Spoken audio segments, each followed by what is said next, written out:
watercolor painting. Don't tell anyone. Are you ready?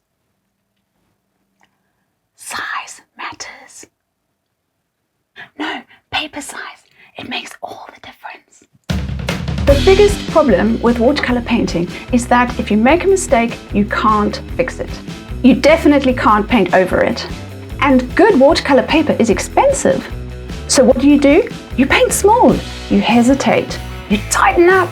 It's like giving a pen to a novelist and saying, here, write a novel, but you have to write it perfectly the first draft. Who does that? I'm Catherine Jennifer, an artist and surface pattern designer. After the arrival of my twins, I needed a way to paint in short bursts with minimal setup time in a small space. I started to experiment with watercolor and I fell in love with it. But I found that if I painted on a small sheet of paper, I felt confined and frustrated. And if I painted on a large sheet of paper, I was tense and afraid of messing it up. And I almost always did. But if I joined small blocks of paper together to create a larger canvas that was low in risk and high in flexibility, magic started to happen.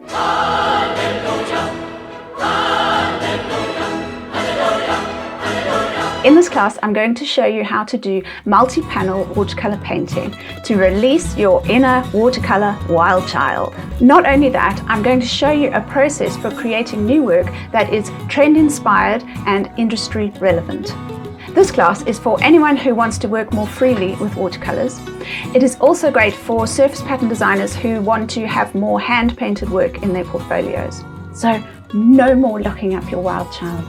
Join me in this class and let's adventure into multi-panel watercolor painting together.